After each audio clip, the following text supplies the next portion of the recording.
Chapter number 3 start किए थे, जिसका नाम क्या था मेरे भाई? Function overloading. फंक्शन ओवरलोडिंग बताया गया। फंक्शन ओवरलोडिंग उसे कहा जाएगा जिसमें बहुत सारे फंक्शन रहेंगे और सारे के सारे फंक्शन का नाम क्या रहेगा? फंक्शन का नाम और उसके अंदर आर्गुमेंट या पैरामीटर अलग अलग रहेगा, यानी डिफरेंट रहेगा। तो फंक्शन का नाम जिसमें सेम रहता है और आर्गुमेंट अलग अलग रहता है, यानी पैरामीटर अलग अलग रहेगा, तो उसी को बोला जाएगा फंक्शन ओवरलोडिंग। जैसे अगर एग्जांपल की बात किया जाए तो हम यहाँ पे एक नाम ले लिए, क्या मेरे भाई? क्या नाम ले लिए? और सबसे पहले एक फंक्शन का नाम क्या बताया गया? सोनू। और ये सोनू के अंदर एक पैरामीटर डाल दिए इंट ए। एक पैरामीटर इंट क्या डाल दिए? और इसी में अगर हम एक और फंक्शन लेते हैं तो एक और फंक्शन लिए किस नाम का? सोनू। और इसी के अंदर बताइए इंट लिए और एक इंट क्या ले लेते हैं? दो यहाँ पे फंक्शन ले ली, तो आप बताइए यहाँ पे फंक्शन कितना है? फंक्शन कितना है? दोनों का दोनों नाम सेम है या नहीं है? अरे सेम है। तो फंक्शन का नाम क्या हो गया? और इसके अंदर जो पैरामीटर, ये अंदर वाले को क्या कहते हैं? पैरामीटर। अंदर वाले को क्या बोलेंगे? पैरामीटर। तो इस सैंडी के अंदर सोनू के अंदर पैरामीटर इंट में क्या है? ये। और इस सोनू के अंदर इंट ए है और क्या है? ये। तो आपको दिख रहा होगा कि ये दोनों का दोनों नाम क्या है? सेम। नाम क्या है? सेम। लेकिन इसके अंदर जो पैरामीटर है, क्या पैरामीटर सेम है क्या? इसके पास एक पैरामीटर है, इसके पास कितना है? दो। तो फंक्शन ओवरलोडिंग तब कहलाएगा जब फंक्शन का नाम क्या रहेगा? क्या दोनों फंक्शन का नाम सेम है और पैरामीटर डिफरेंट है? तो जब फंक्शन का नाम सेम और पैरामीटर डिफरेंट, तब कहलाएगा function overloading. Function overloading. Function overloading. क्या समझ में आया? क्या समझ में आया? तो वही बताया गया, the function having same name. The function having same name. The function having same name. Function का नाम क्या होगा? फंक्शन का नाम क्या होगा?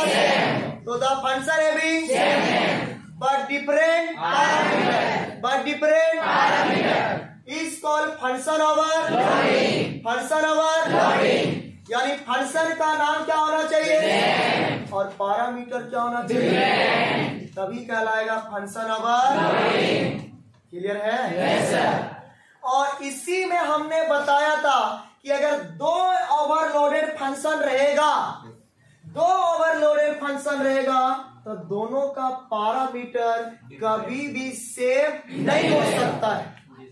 दो फंक्शन रहेगा, दो ओवरलोडेड फंक्शन रहेगा, तो कभी भी दोनों का पैरामीटर सेम नहीं हो सकता। क्या आपको सेम नजर आ रहा है क्या?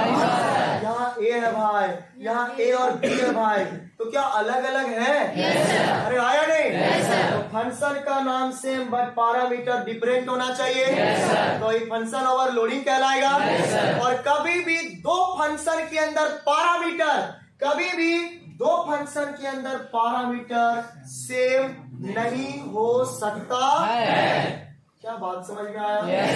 है या नहीं? तो चलिए आज फंक्शन ओवरलोडिंग का ही यूज करके, फंक्शन ओवरलोडिंग का प्रयोग करके कुछ आउटपुट निकालना सीखेंगे, कुछ रिजल्ट निकालना सीखेंगे, कुछ आंसर निकालना सीखेंगे, जिससे एग्जाम में, सब्जेक्टिव में 3 मार्क्स का क्वेश्चन आता है और आ सकता है।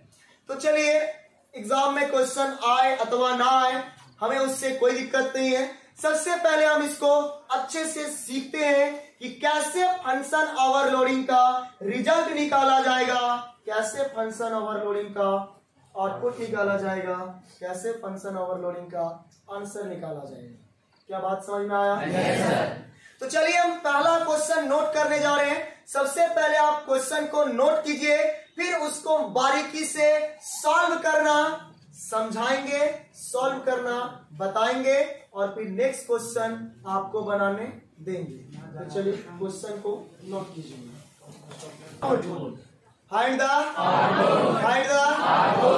अब आपको एक आउटपुट निकालना है, यानी आंसर निकालना है, यानी रिजल्ट निकालना है।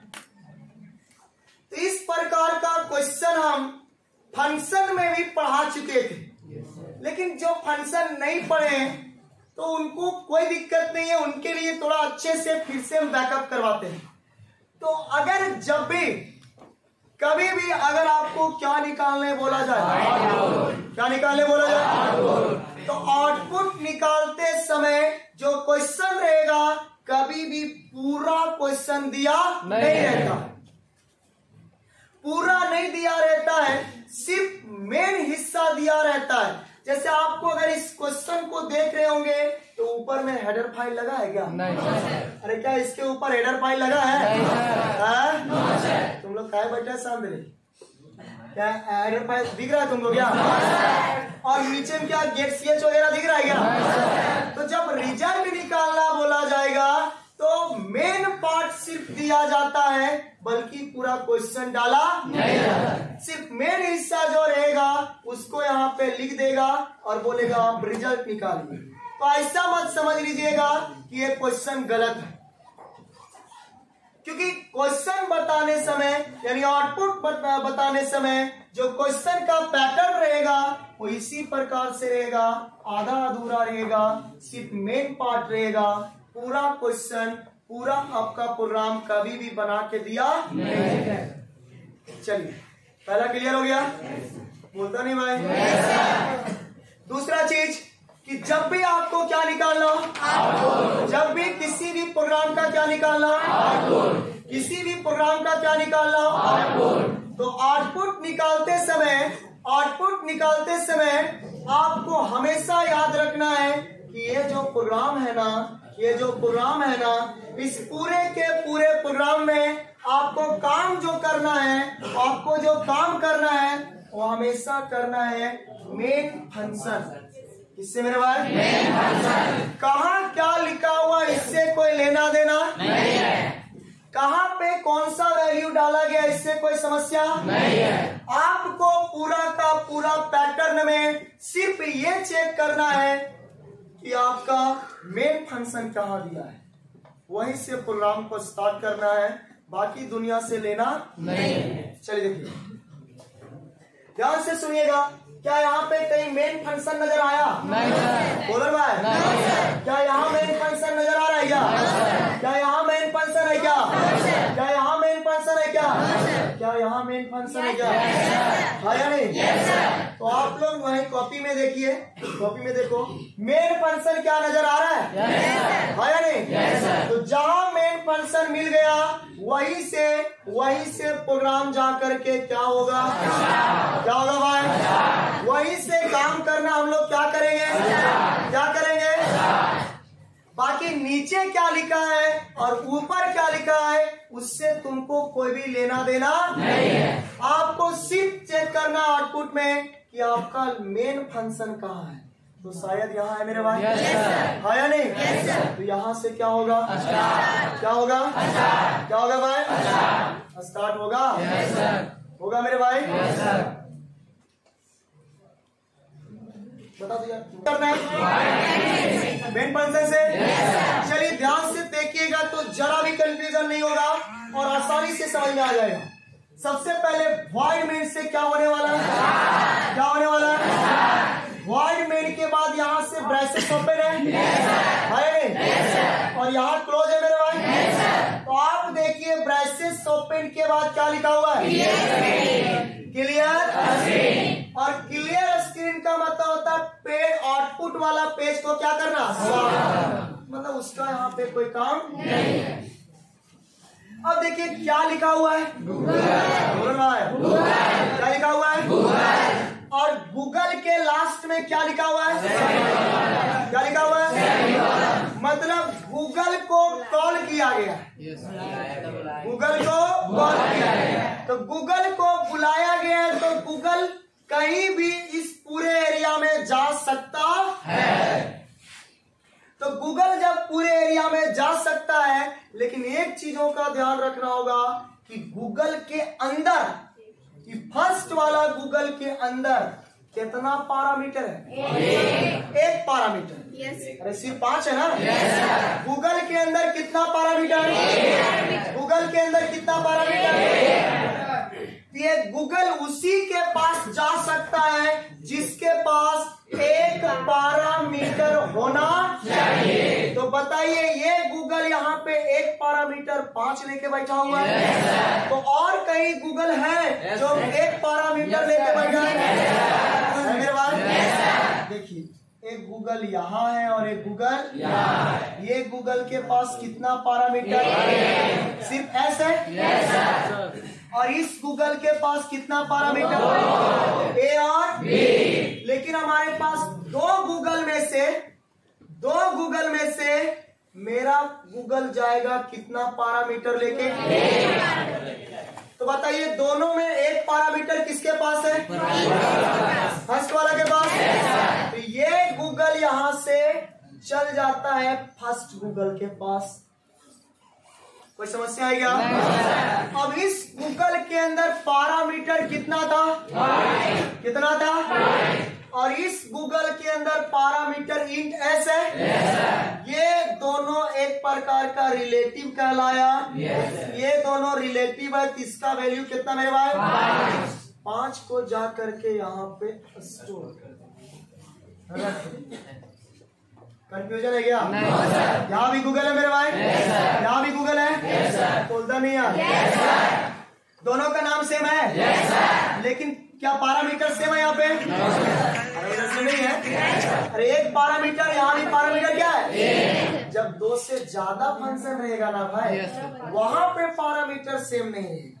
यहाँ पे एक ही फंक्शन, एक गूगल है, यहाँ भी एक गूगल है। तो देखिए, इसके अंदर पैरामीटर कितना है? 5 है वैल्यू। तो ये 5 जाकर के चिपका दिया गया, चिपकाया गया। और बाबू, इस गूगल का घर यहाँ से स्टार्ट होता है और यहाँ पे बंद होता है। इस गूगल का घर यहाँ से स्टार्ट होता है और यहाँ पे बंद होता है। तो सबसे पहले ये गूगल इस गूगल के पास गया, कितना लेके गया? कितना लेके गया? अब 5 इस घर में जाएगा मेरे भाई, और इस घर में गया तो क्या लिखा हुआ है? क्या लिखा हुआ है? सी आउट का मतलब होता है आंसर देना। सी आउट का मतलब, सी आउट का मतलब आंसर देगा। एस गुने एस, एस गुने एस का वैल्यू, एस का वैल्यू मतलब 5 गुने 5 पचे 5 पचे। पहला आंसर आ गया कितना? 25। कितना आ गया? 25। क्या बात समझ में आया? आया नहीं? तो 5 पचे 25 हो गया मेरे भाई। ये आंसर लाके कौन दिया? कौन दिया? आंसर कितना आ गया? 25। फिर क्या है? इंडल का मतलब लाइन, लाइन चेंज। देखो, लाइन चेंज होने के बाद इसका, इस गूगल का घर खत्म हो गया। अरे गूगल का घर खत्म हो गया, तो ये पहला वाला हमारा क्या हो गया? पहला वाला गूगल पे आते हैं। फिर गूगल को बुलाया गया है, लेकिन इस गूगल के पास कितना पैरामीटर? 2। कितना पैरामीटर? तो क्या ऊपर कोई ऐसा गूगल है जिसके पास 2 पैरामीटर है? देखिए, ये गूगल के पास 2 पैरामीटर है भाई। तो ये गूगल जो है ना, इस 2 पैरामीटर वाला के पास गया और अपने साथ पहला क्या लेके गया और दूसरा 5 और 10। अब यहाँ पे 5 और 10 लेके गया। ये ब्रैकेट ओपन है मेरे भाई, और ये गूगल का घर है। इस गूगल के घर में जब आया गया तो क्या देखा गया? मैंने आंसर देगा A प्लस B। A का वैल्यू 5 और B का वैल्यू 10 5 15। आंसर आ गया 15। इंडल माने लाइन। अब इसके बाद यहाँ भी घर खत्म हो गया। क्या समझ में आया? आया नहीं? अब लास्ट एक और, इसका भी काम खत्म। लास्ट फिर से किसको बुलाया गया? कितना पैरामीटर?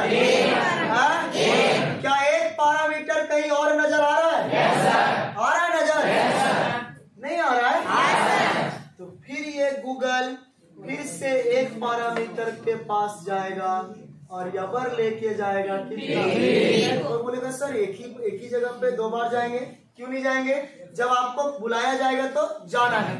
बात समझ में आ रहा है? तो यहाँ से यहाँ चले गए मेरे भाई, और अबर पैरामीटर का वैल्यू कितना है? 3 लिख लिए। इसका घर में गए तो 3 गुना 3 तिया। तो अबर आंसर कितना? इंडल मतलब लाइन क्या? लाइन क्या? फिर इसका काम खत्म हो गया। और देखिए तीनों का तीनों कंप्लीट हो गया। हो गया। ये कहला गया आपका आंसर। ऐसा क्वेश्चन एग्जाम में दिया रहेगा और मात्र आप इतना लिखिएगा, आपको मिलेगा 3 मार्क्स। क्या मेरे भाई? सेम इसी पैटर्न का क्वेश्चन है जो अभी दिया गया, जो अभी जस्ट बताए इसी पैटर्न का क्वेश्चन है। इसी पैटर्न पे ही बनाना है, कोई नया लॉजिक ही नहीं है।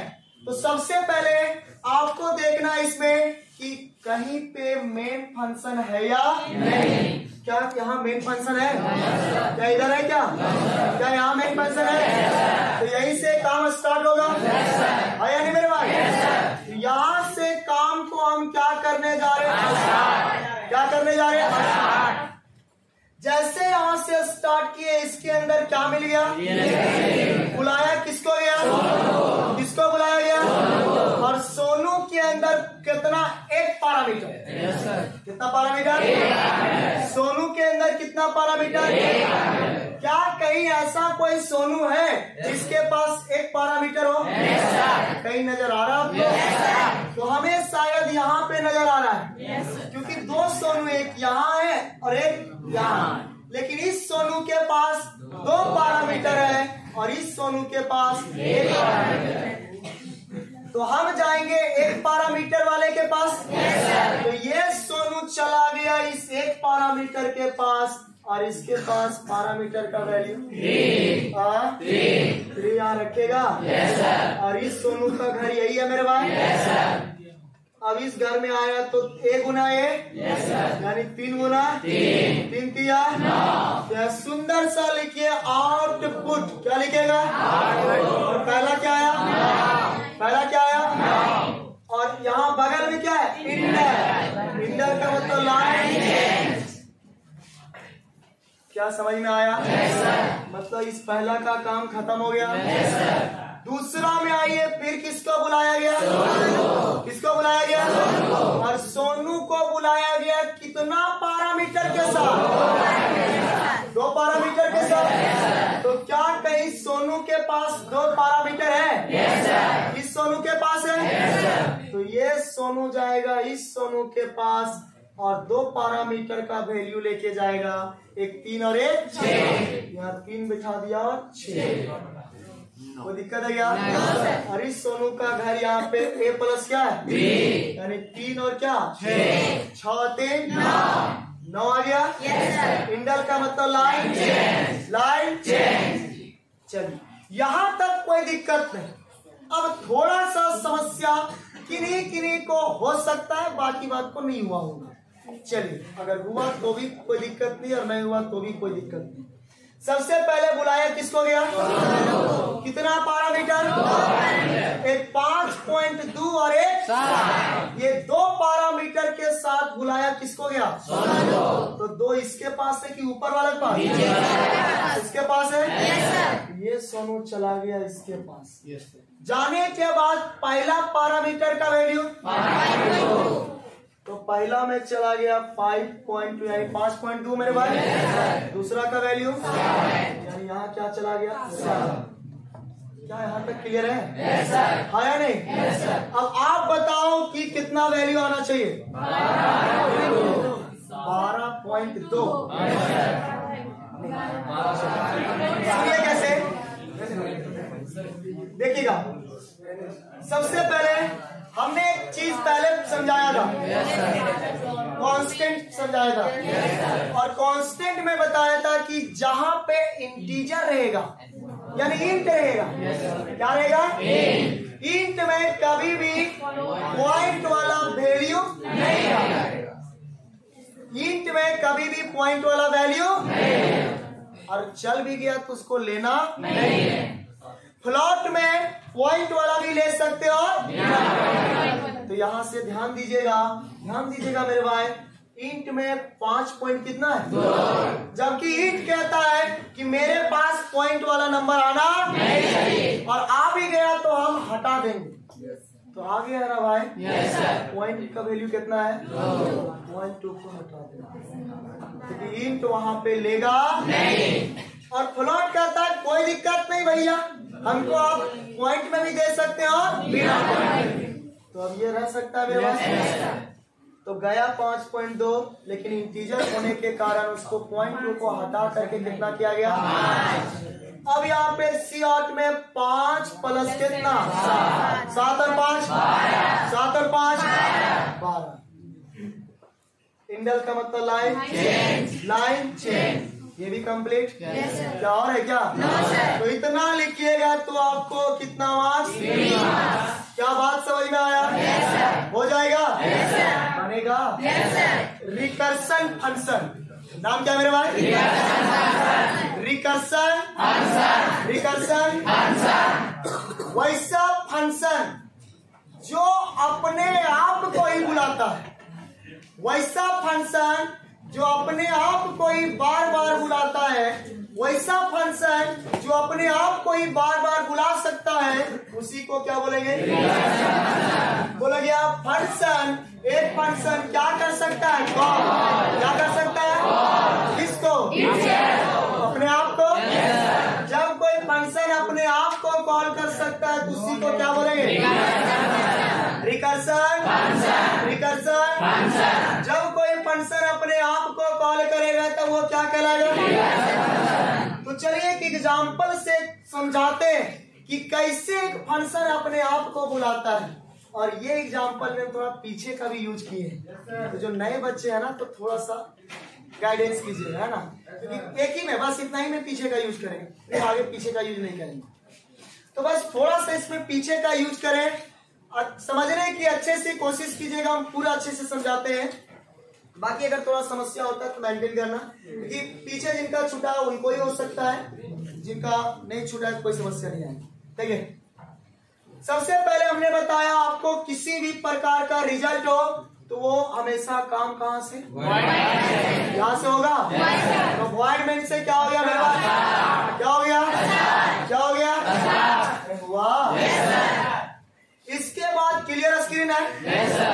इंट में आई और क्या है? आई और कौन सा लूप चलाया गया? कौन सा लूप? For loop. सर आपने कहीं लूप पढ़ा होगा थोड़ा सा, तो आपको पता होगा, और नहीं तो कोशिश कीजिए समझने का क्या होता है। देखिए आई बराबर कितना है? आई बराबर 1 है मेरे भाई। यहाँ भी क्या है? आई है। और यहाँ भी क्या है? दोनों जगह आई है। मतलब आई का वैल्यू क्या है? यहाँ भी 1 बिठाएंगे। अरे बिठाएंगे। और यहाँ भी कितना बिठाएंगे? तो आई बराबर जो शुरुआत वैल्यू होता है आई बराबर 1, एक बार दूसरे में डाल देने के बाद इसका काम क्या हो जाता है? उसका काम। चलिए अब सिर्फ काम बचता है सेकेंड और थर्ड। देखिए अब यहां बोल रहा आई छोटा है या बराबर है, दो काम में से एक होना चाहिए। छोटा होना चाहिए या क्या होना चाहिए? आई को छोटा होना चाहिए या बराबर? छोटा या बराबर किससे? तो आई का वैल्यू कितना है? कितना है? 1। क्या 1 छोटा या बराबर है 5 से? yes, sir. बराबर नहीं लेकिन क्या छोटा है? yes, तो 1 छोटा किससे? 5 से। मतलब ये सही है। yes, क्या है मेरे भाई? सही है। क्या है मेरे भाई? सही है। क्या 1 छोटा होता है 5 से भाई? तो ये सही बोल रहा है कि नहीं बोल रहा है? और जब जब ये सही बोलेगा ना तब ये बाउंड्री ये बाउंड्री काम करेगी। क्या क्लियर हो पा रहा है? जिस समय ये गलत हो जाएगा ये बाउंड्री काम करना तो ध्यान से समझिए। क्या 1 छोटा है 5 से? ये बाउंड्री काम करेगा। R बराबर बुलाया किसको गया? रिकर्सन को। RECS रिकर्सन शॉर्ट नाम लिख दिए हैं। रिकर्सन को बुलाया गया क्योंकि रिकर्सन एक फंक्शन है मेरे पास और रिकर्सन को बुलाया गया है। और रिकर्सन के अंदर क्या है? आई मतलब रिकर्सन के अंदर कितना मेरे पास? कितना है? तो बुलाया किसको गया? क्या कहीं रिकर्सन है ऊपर जिसके पास एक पैरामीटर होगा? कहीं है? तो ये रिकर्सन चल जाएगा इस रिकर्सन के पास इंट में डाल देगा 1। नहीं समझे? उस समय डायरेक्ट वैल्यू ले रहे थे और यहाँ पे वैल्यू ना लेकर के आई लिए मेरे पास। लेकिन आई का कोई ना कोई तो वैल्यू होगा ना बाबू? अरे होगा कि नहीं होगा? तो आई का वैल्यू क्या अभी? क्या है? बुलाया रिकर्सन को गया, रिकर्सन यहाँ पे चला गया, आई का वैल्यू बोलो बिठा दिए। अब इस रिकर्सन का घर ये है या नहीं? अब इस घर में कहता है कि अगर यार जो आप लाए हैं वो बराबर किससे? आप जो है नीचे से लेके आए, आप जो है नीचे से लेके आने कितना लेके आए? अगर बराबर किससे है तो रिटर्न मिलेगा, वापिस मिलेगा कितना? अगर आपका नीचे से गया हुआ वैल्यू बराबर है किससे? तो रिटर्न कितना मिलेगा? और अगर बराबर नहीं है तो रिटर्न इतना मिलेगा। सुनिएगा कि अगर आपका नीचे से वैल्यू गया कितना मेरे भाई? 1 किसके बराबर है? तो रिटर्न कितना मिलेगा? और अगर बराबर नहीं है तो रिटर्न इतना मिलेगा। यहाँ से यहाँ वाला रिटर्न मिलेगा। अरे ईप नहीं काम किया तो कौन करेगा? अगर ईप यहाँ काम नहीं किया तो कौन करेगा? तो चलिए देखते कौन हमको रिटर्न मिलेगा। तो नीचे से गया हुआ वैल्यू कितना मेरे पास? क्या 1 बराबर है 1 का? क्या 1 बराबर है 1 का? ये सही है कि नहीं है? तो रिटर्न कितना मिलेगा? कितना मिलेगा? रिटर्न का मतलब वहां से वापस आएगा यहाँ पे R का वैल्यू में 1। बोलो समझ में किसको नहीं आया? यहीं पे पूछिए जो भी लॉजिक है। क्या क्लियर हो पाया? सबसे पहले यहाँ से देखो आई बराबर क्या था? कि जाएगा कहाँ तक? 5। बारी 1 बढ़ रहा है, ये 1 यहाँ भी और यहाँ भी डाल दिया। क्या 1 छोटा है 5 से? ये बाउंड्री काम करेगा। बुलाया किसको गया? रिकर्सन के पास वैल्यू कितना? ये 1 लेके गया, यहाँ 1 हो गया। अब इस बाउंड्री में काम होगा। क्या 1 बराबर है 1 का? तो रिटर्न कितना मिला? 1 रिटर्न जो भी मिला वो किसका वैल्यू हो गया? मतलब गया भी 1 और आया भी 1। गया भी 1 और आया भी 1। नीचे क्या लिखा हुआ है? क्या लिखा हुआ है? सी आउट पर आंसर देगा किसका वैल्यू? सी आउट पर तो किसका वैल्यू? आई का वैल्यू बोलो। आई का वैल्यू सुंदर सा लिखो आउटपुट और क्या लिख दो? 1। क्या क्लियर है मेरे भाई?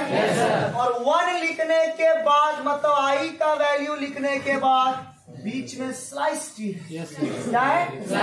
स्लाइस टी का मतलब होता है थोड़ा सा यहाँ स्पेस दे देना, गैप दे देना, जगह छोड़ देना। तो एक आंसर लाने के बाद थोड़ा जगह छोड़ देनी। स्लाइस टी का मतलब जगह छोड़ना, स्लाइस टी का मतलब जगह छोड़ना। इसके बाद किसका वैल्यू? किसका वैल्यू? आर का वैल्यू कितना है? आर का वैल्यू क्या आया? तो जगह छोड़ने के बाद 1। जगह छोड़ने के बाद 1। समझ में आ रहा है? अब यहाँ पे 1 आ गया स्लाइस है। क्या मेरे पास इंडल होता है? इंडल का मतलब लाइन का। सेम काम कौन करता है? मतलब आपको जब लाइन चेंज करना हो तो दो कॉन्सेप्ट को प्रयोग कर सकते हैं, एक इंडल को और एक स्लाइस। तो स्लाइस एल का भी मतलब हुआ लाइन क्या करना। क्या आपको पहला आंसर समझ में आया? हाँ या नहीं? चलिए यहाँ तक क्लियर हो गया। अभी बंद हो रहा है बाबू। अरे ये बंद हो रहा है। ये बंद बोलता है भैया मेरा 1 से लेकर काम कहाँ तक था। आपने सिर्फ अभी काम कितना का किया। ये बंद वाला वापस भेज देगा तीसरा वाला। पहला का कोई काम नहीं है। दूसरा चेक करेगा, आंसर देगा, फिर भेजेगा तीसरा के पास, फिर दूसरा चेक करेगा, आंसर देगा, फिर भेजेगा तीसरा के पास। चलिए दिखाते हैं। आई का वैल्यू शुरू में कितना था? प्लस प्लस है। प्लस प्लस का मतलब होता है एक बढ़ना, प्लस प्लस का मतलब एक बढ़ना। 2 हो जाएगा। हाँ या नहीं? अब आई का वैल्यू कितना हो गया? 2। ले जाइए सेकंड में। क्या 2 छोटा है 5 से? सही है गलत? क्या 2 छोटा होता है 5 से? तो जब ये सही हो गया तो फिर से इसका अगर काम करेगा कि नहीं करेगा? फिर से काम किया तो अगर फिर इस रिकर्सन को ऊपर जाना पड़ेगा। लेकिन रिकर्सन अगर आई का वैल्यू 1 लेकर के नहीं, बल्कि आई का वैल्यू कितना लेकर के जाएगा। समझ में आ रहा है? कोई दिक्कत है क्या? तो आई का वैल्यू 2 लेकर के गया और यहाँ पे बिठा दिया 2।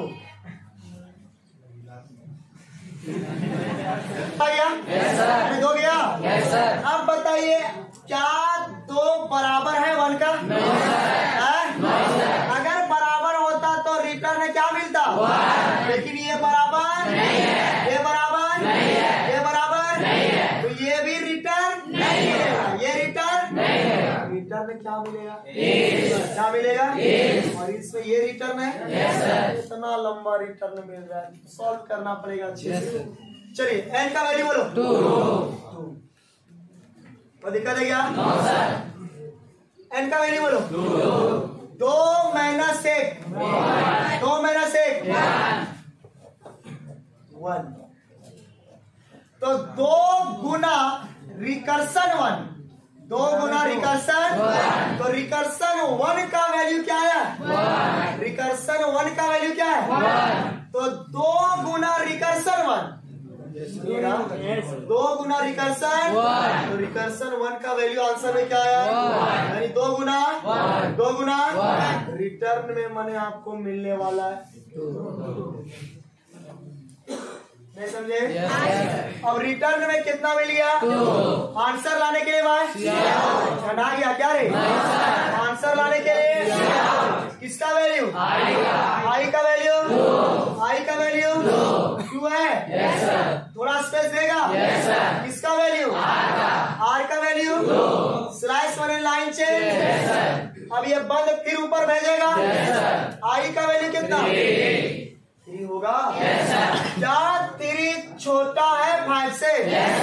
सही है गलत? फिर बाउंड्री काम करेगा। फिर रिकर्सन ऊपर जाएगा। लेकिन अगर 2 लेके नहीं, अगर कितना लेके? ऊपर लेके गया 3। फिर यहाँ पे बिठाया 3। क्या 3 बराबर है 1 का? क्या 3 बराबर है 1 का भाई? मतलब ये गलत है। तो रिटर्न 1 ये रिटर्न मिलेगा। चलो ये रिटर्न मिलेगा। एन का वैल्यू बोलिए। एन का वैल्यू रिकर्सन n माइनस 1। तो एन का वैल्यू 3 माइनस 2। क्या बात समझ में आया? अरे आया नहीं? तो 3 गुना रिकर्सन 2। 3 गुना रिकर्सन। तो रिकर्सन 2 का रिटर्न कितना हुआ था? तो 3 गुना रिकर्सन 2 का वैल्यू 2। तो 3 दूना 6। 3 दूना 6।